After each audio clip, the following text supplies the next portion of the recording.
ആദ്യം പോകുന്നത് ഇസ്രായേലിലേക്കാണ്. അവിടെ ഇസ്രായേലിലെ പ്രധാന ആണവ ഗവേഷണ കേന്ദ്രങ്ങൾ ലക്ഷ്യമാക്കി ഇറാന്റെ മിസൈൽ ആക്രമണമുണ്ടായി.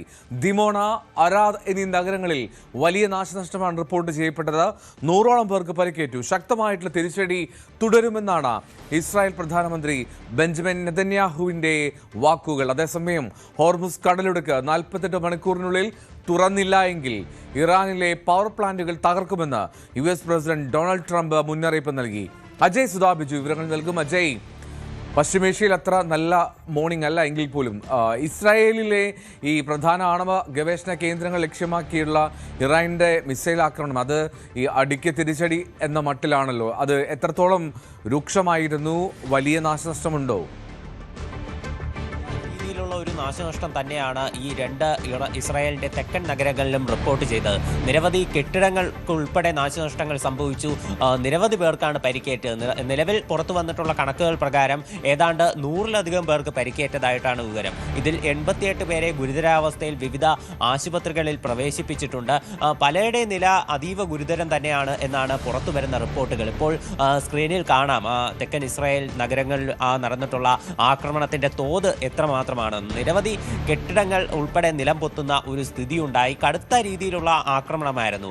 ഇറാന്റെ ഈ മിസൈൽ ആക്രമണത്തെ പ്രതിരോധിക്കാൻ സാധിച്ചില്ല എന്ന് ഇസ്രായേലിന്റെ സൈന്യം തന്നെ പരസ്യമായി വ്യക്തമാക്കുന്ന സാഹചര്യമുണ്ടായി. ഇതിനുശേഷം അവരുടെ പ്രധാനമന്ത്രി ബെഞ്ചമിൻ നെതന്യാഹു നേരിട്ട് തന്നെ സമ്മതിക്കുകയുണ്ടായി. രാജ്യത്തെ സൈന്യത്തിന്റെ സംവിധാനങ്ങളെ കൂടുതൽ ശക്തമാക്കും, ശക്തമായി തന്നെ തിരിച്ചടികൾ തുടരും, ശത്രുക്കൾക്ക് നേരെയുള്ള ആക്രമണം അത് ഇനിയും മുന്നോട്ട് പോകും എന്ന് ബെഞ്ചമിൻ നെതന്യാഹു ഇതിനുശേഷം വ്യക്തമാക്കുകയുണ്ടായി. അതുമാത്രമല്ല, ജനങ്ങൾക്ക് കർശന നിർദ്ദേശം നൽകിയിട്ടുണ്ട്. സൈന്യത്തിന്റെ കൃത്യമായിട്ടുള്ള നിർദ്ദേശങ്ങൾ പാലിച്ചു വേണം മുന്നോട്ട് പോകാൻ. അതുമാത്രമല്ല, രാജ്യത്തെ എല്ലാ സ്കൂളുകളുടെയും പ്രവർത്തനം നിലവിൽ താൽക്കാലികമായി വയ്ക്കുകയാണ് എന്ന് അറിയിച്ചിട്ടുണ്ട്. അതുമാത്രമല്ല, 50ലധികം ജനങ്ങൾ കൂടുന്ന എല്ലാതരം സമ്മേളനങ്ങളും ഉടൻ തന്നെ ബാൻ ചെയ്യണം എന്ന് അറിയിച്ചിട്ടുണ്ട്. ഇനി മുതൽ അത്തരം സമ്മേളനങ്ങളൊന്നും പ്രത്യേക അനുമതിയില്ലാതെ കൂടാൻ പാടില്ല. അത് പ്രൊട്ടക്റ്റഡ് ആയിട്ടുള്ള ചില മേഖലകളിൽ മാത്രം ഇത്തരം സംവിധാനങ്ങൾ അത് അനുവദിക്കാം എന്നുള്ള നിലപാടാണ് നിലവിൽ ഇസ്രായേൽ സർക്കാർ സ്വീകരിച്ചിട്ടുള്ളത്. അപ്പോൾ അത്ര കടുത്ത സാഹചര്യം തന്നെ അവിടെ ഉണ്ട് എന്നാണ് നമുക്ക് മനസ്സിലാകുന്നത്. ഇപ്പോൾ ഇറാൻ ഈ ആക്രമണത്തിനായി ഉപയോഗിച്ചിട്ടുള്ളത് 2 സ്റ്റേജ് ബാലിസ്റ്റിക് മിസൈലാണ് എന്നാണ് വിവരം ലഭിച്ചിട്ടുള്ളത്. ഇത് ഇറാന്റെ അത്യാധുനികമായിട്ടുള്ള ഒരു മിസൈൽ ശേഷിയെ കൂടിയാണ് സൂചിപ്പിക്കുന്നത്.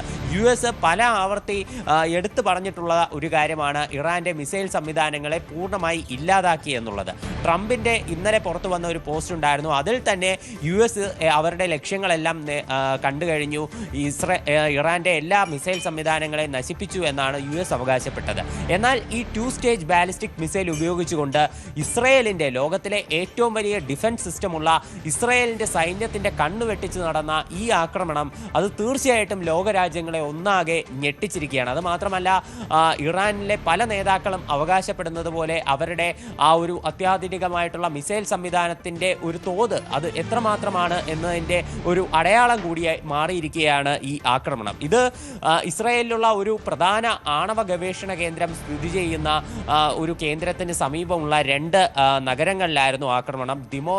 ദിമോണ, അരാദ് എന്നീ നഗരങ്ങളിലായിരുന്നു ആക്രമണം നടന്നത്. ഇതിൽ ദിമോന എന്ന നഗരത്തിലുള്ള ആക്രമണമായിരുന്നു ഏറ്റവും രൂക്ഷമായിരുന്നത്. ഇവിടെയാണ് ഏറ്റവും കൂടുതൽ പേർക്ക് പരിക്കേറ്റതായിട്ട് വിവരമുള്ളത്. ഈ ഇറാനകത്തുള്ള ഒരു നാറ്റ്സ് ന്യൂക്ലിയർ ഫെസിലിറ്റിയിൽ നടന്ന ആക്രമണമുണ്ട്. അത് കടുത്ത രീതിയിൽ അന്താരാഷ്ട്ര തലത്തിൽ തന്നെ ചർച്ചയായിട്ടുള്ള ആക്രമണമാണ്. എന്നാൽ ഇവിടെ മറ്റ് ആണവ ചോർച്ചയൊന്നും ഉണ്ടായിട്ടില്ല എന്നുള്ള റിപ്പോർട്ടുകൾ ഉണ്ടായിരുന്നു. അപ്പോൾ ഈ നാറ്റ്സ് ന്യൂക്ലിയർ ഫെസിലിറ്റിയിൽ നടന്ന ആക്രമണത്തിന് തിരിച്ചടിയായിട്ടാണ് നിലവിൽ ഇസ്രായേലിലുള്ള ഈ ആണവ ഗവേഷണ കേന്ദ്രത്തിന് നേരെ ആക്രമണം നടന്നിട്ടുള്ളത്. എന്തായാലും ഈ ഗവേഷണ കേന്ദ്രത്തിൽ മറ്റ് നാശനഷ്ടങ്ങൾ അധികം റിപ്പോർട്ട് ചെയ്തിട്ടില്ല. ഇവിടെ ഒരു ആണവ ചോർച്ചയൊന്നും നിലവിൽ റിപ്പോർട്ട് ചെയ്തിട്ടില്ല. അത്തരം കാര്യങ്ങളൊന്നും അറിയാൻ സാധിച്ചിട്ടില്ല എന്നതാണ് വിവരം സൂചിപ്പിക്കുന്നത്. ഇസ്രായേലിന്റെ പ്രതിരോധ മന്ത്രി വ്യക്തമാക്കുന്ന കാര്യമെന്ന് പറയുന്നത് യുദ്ധം ഉടനൊന്നും അവസാനിക്കാൻ പോകുന്നില്ല, ശക്തമായിട്ടുള്ള തിരിച്ചടികൾ അത് ശത്രുക്കൾക്ക് നേരെ തുടരും എന്ന് തന്നെയാണ് ഇസ്രായേലിന്റെ പ്രതിരോധ മന്ത്രി വ്യക്തമാക്കുന്നത്. ഇപ്പോൾ ഇന്നലെ ഒരു അമേരിക്കയുടെ ഭാഗത്ത് നിന്ന് ചില സമാധാന ശ്രമങ്ങളെല്ലാം ഉണ്ടായതായിട്ട് ചില അന്താരാഷ്ട്ര മാധ്യമങ്ങളെല്ലാം റിപ്പോർട്ട് ചെയ്തിരുന്നു. വൈറ്റ് ഹൗസിലെ ചില ഉദ്യോഗസ്ഥരെ ഉദ്ധരിച്ചുകൊണ്ടാണ് ഇത്തരം റിപ്പോർട്ടുകൾ വന്നത്. അമേരിക്ക ഖത്തറിന്റെ മധ്യസ്ഥതയിൽ ഒരു സമാധാന ശ്രമത്തിന് ശ്രമിക്കുന്നതായിട്ട്. എന്നാൽ ഈ ആക്രമണം നടന്നതിന് ശേഷം അമേരിക്ക തങ്ങളുടെ നിലപാട് മാറ്റി എന്ന് വേണം നമുക്ക് മനസ്സിലാക്കാൻ. അതിന് പുതിയ തെളിവായിരിക്കുന്നത് ട്രംപിൻ്റെ ഒരു ട്രൂത്ത് സോഷ്യൽ പോസ്റ്റ് തന്നെയാണ്. ഈ പോസ്റ്റിൽ ട്രംപ് പറയുന്നത് 48 മണിക്കൂർ സമയം ഇറാന് നൽകുന്നു, 48 മണിക്കൂറിനകം ഹോർമുസ് കടലിടുക്ക് തുറക്കണം, ഇല്ലെങ്കിൽ ഇറാനകത്തുള്ള എല്ലാ പവർ പ്ലാന്റുകളും കേന്ദ്രീകരിച്ച് തങ്ങൾ ആക്രമണം നടത്തും എന്നാണ് ട്രംപ് പറഞ്ഞിരിക്കുന്നത്. അതിൽ ഏറ്റവും വലിയ പവർ പ്ലാന്റ് കേന്ദ്രീകരിച്ച് തന്നെ ആദ്യത്തെ ആക്രമണം നടക്കും എന്നാണ് പറഞ്ഞിട്ടുള്ളത്. അതായത് ട്രംപ് എടുത്തു സൂചിപ്പിക്കുന്നു, ഈ പോസ്റ്റ് ഇട്ട് കൃത്യം 48 മണിക്കൂറുകൾക്കുള്ളിൽ ഈ ഹോർമുസ് കടലിടുക്ക് തുറക്കണം എന്നതാണ് ട്രംപിൻ്റെ ഒരു അന്ത്യശാസനം എന്ന് പറയുന്നത്. ഈ പോസ്റ്റ് ഇപ്പോൾ ഇട്ടിട്ട് ഏതാണ്ട് 1 മണിക്കൂർ കഴിഞ്ഞു. അപ്പോൾ ഇനി 48 മണിക്കൂർ 2 ദിവസത്തെ സമയമാണ് ഇറാൻ നൽകിയിരിക്കുന്നത്. അതിനകത്ത് ഹോർമുസ് തുറക്കണമെന്നതാണ് ട്രംപിൻ്റെ നിർദ്ദേശം. എന്നാൽ ട്രംപ് ഇവിടെ ഒരു മലക്കം മറിച്ചിൽ നടത്തുന്നത് നമുക്ക് കാണാൻ സാധിക്കും. കാര്യം കഴിഞ്ഞ ദിവസം അദ്ദേഹം ഒരു എക്സ് പോസ്റ്റിലൂടെ, അത് അദ്ദേഹത്തിൻ്റെ ട്രൂ സോഷ്യലിൽ ഇപ്പോഴും ടാഗ് ചെയ്തിട്ടുണ്ട്. ഏറ്റവും അദ്ദേഹത്തിൻ്റെ അക്കൗണ്ട് തുറക്കുമ്പോൾ തന്നെ ആദ്യം കാണാൻ സാധിക്കുന്നത് ആ പോസ്റ്റാണ്.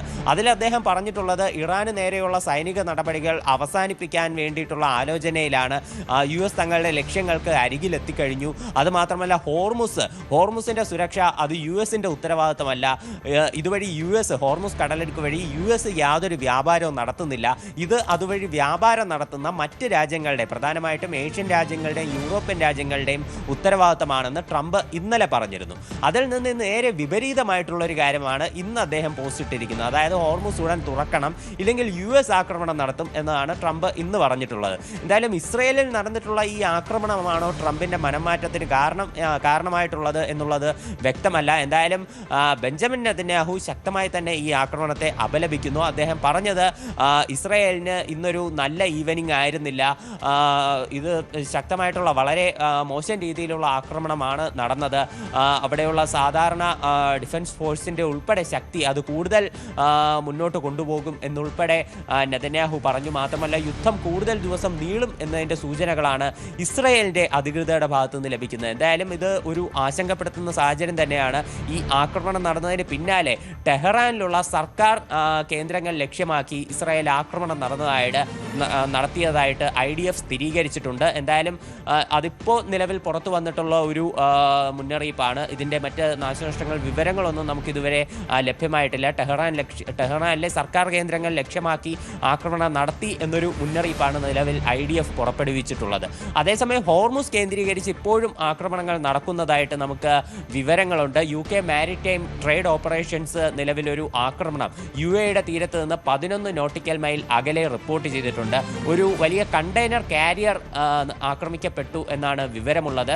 എന്നാൽ ഇതിലെ ക്രൂ മെമ്പേഴ്സ് എല്ലാവരും സുരക്ഷിതമാണെന്നും UK മാരിടൈം ട്രേഡ് ഓപ്പറേഷൻസ് അറിയിക്കുന്നുമുണ്ട്. അതുപോലെ തന്നെ ഖത്തറിൽ ഒരു ഹെലികോപ്റ്റർ ക്രാഷ് ചെയ്തതായിട്ടുള്ള വിവരമുണ്ട്. ഇതിന് വേണ്ടിയിട്ടുള്ള തിരച്ചിൽ നടക്കുകയാണ്. ഒരു ടെക്നിക്കൽ മാൽഫങ്ഷൻ നടന്നത് കാരണമാണ് ഇത്തരമൊരു ഹെലികോപ്റ്റർ ക്രാഷ് ഉണ്ടായതെന്നാണ് വിവരം. ഈ ഹെലികോപ്റ്റർ ആക്രമിക്കപ്പെട്ടതായിട്ടുള്ള തെളിവുകളൊന്നും നമുക്ക് ലഭ്യമായിട്ടില്ല. അതുപോലെ തന്നെ IRGC അവകാശപ്പെടുന്നത് കുവൈറ്റിലുള്ള അലി അൽ സലീം എയർബേസും അതുപോലെ തന്നെ UAE-യിലുള്ള അൽ മിനാബ് അതുപോലെ തന്നെ അൽ ദഫ്ന എയർബേസുകളിൽ ആക്രമണം നടത്തി എന്നാണ് IRGC അവകാശപ്പെടുന്നത്. 200-ലധികം പേരെ ഈ ആക്രമണങ്ങളിലൂടെ വധിച്ചതായിട്ടും IRGC അവകാശപ്പെടുന്നു. എന്നാൽ ഇതിൽ നിന്ന് US ആണ് ഈ കേന്ദ്രങ്ങൾ ഉപയോഗിച്ചു വന്നിരുന്നത്. എന്നാൽ ഇതിൽ US-ൻ്റെ ഭാഗത്ത് നിന്ന് മറ്റ് സ്ഥിരീകരണമൊന്നും ഉണ്ടായിട്ടില്ല. ചിലപ്പോൾ ഈ US ഉപയോഗിച്ചു വന്നിരുന്ന മിഡിൽ ഈസ്റ്റിലെ ഈ പ്രധാന എയർബേസുകളിലേക്ക് നടന്ന ആക്രമണവും ഇസ്രായേലിലേക്ക് നിലവിൽ നടന്നിട്ടുള്ള ഈ ശക്തമായിട്ടുള്ള തിരിച്ചടി, ഇത് രണ്ടും ചിലപ്പോൾ ട്രംപ് ഈ പുതിയ പ്രസ്താവനയ്ക്ക് കാരണമായിട്ടുണ്ടാകാം എന്നാണ് നമുക്ക് കരുതേണ്ടത്. റൈറ്റ് അജയ്, ഇതിനിടയിൽ തന്നെ ഈ 48 മണിക്കൂറിനുള്ളിൽ ഹോർമുസ് തുറക്കണം അല്ലെങ്കിൽ വലിയ പ്രത്യാഘാതം ഉണ്ടാവുമെന്നൊക്കെ ഡൊണാൾഡ് ട്രംപ് മുന്നറിയിപ്പ് നൽകുന്നുണ്ട്. പക്ഷേ അതിനിടയിലും അമേരിക്ക ചില സമാധാന ശ്രമങ്ങൾക്കുള്ള നീക്കങ്ങൾ കൂടി നടത്തുന്നുണ്ട് എന്നുള്ള റിപ്പോർട്ടുകളും വരുന്നുണ്ടല്ലോ. അത്തരത്തിൽ ശരിക്കും അമേരിക്ക ഒരു ചർച്ചയ്ക്കുള്ള ശ്രമം നടത്തുന്നുണ്ടോ?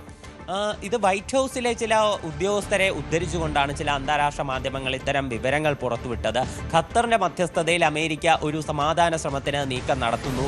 ട്രംപ് തനിക്ക് സമാധാനം വേണം എന്ന് പറഞ്ഞതായിട്ട് ഈ ഉദ്യോഗസ്ഥരെ ഉദ്ധരിച്ചുകൊണ്ട് പല അന്താരാഷ്ട്ര മാധ്യമങ്ങളും റിപ്പോർട്ട് ചെയ്തിരുന്നു.